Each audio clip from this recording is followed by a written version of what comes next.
મોટા સમાચાર હાલમાં 7 એમએલએના અત્યાર સુધીના ફિક્કા પ્રદર્શન જોવા મળી રહ્યા છે। ગુજરાતની આ વાત છે, લોકસભામાં જંપ લાવનાર 7 એમએલએનું નબળું પ્રદર્શન જોવા મળ્યું છે। ચૈતર વસાવા ભરૂચથી આપના ઉમેદવાર કે જેઓ અધધ લીડથી પાછળ ચાલી રહ્યા છે।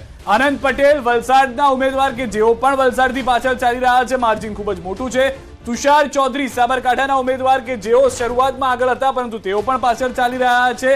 7 એમએલએ પર જે વિશ્વાસ મૂક્યો હતો કોંગ્રેસે, તેઓ ખૂબ જ સારું પ્રદર્શન કરવામાં નિષ્ફળ રહ્યા છે। હાલમાં જે આંકડા છે તે પ્રમાણે 26 બેઠક એક તરફી જોવા મળી રહી છે। બિલકુલ, ગાંધીનગરથી સોનલબેન પટેલે હાર સ્વીકારી લીધી છે।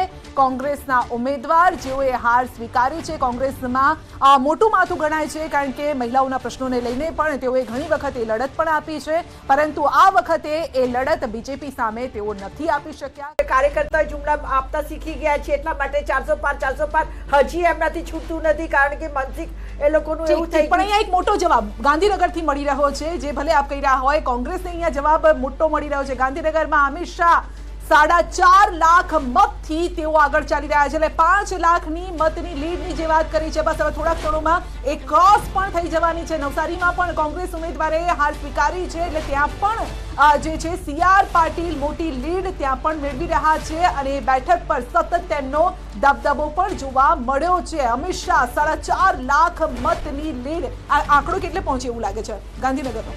8 લાખ કરતાં વધારે લીડથી માન્ય અમિતભાઈ સાહેબ જીતવાના છે। હા, સાથે સાથે તમામ ઉમેદવારોની લીડ તમે જુઓ, હજુ તો 5મો 6થો રાઉન્ડ છે। 14 રાઉન્ડને અંતે તમામ લીડ ખૂબ મોટા માર્જિનથી તમામ ઉમેદવારો જીતવાના છે, કારણ કે ગુજરાત તો આપણી પોલિટિકલ લેબોરેટરી છે અને ભારતીય જનતા પાર્ટીમાં ગુજરાતમાંથી નીકળેલી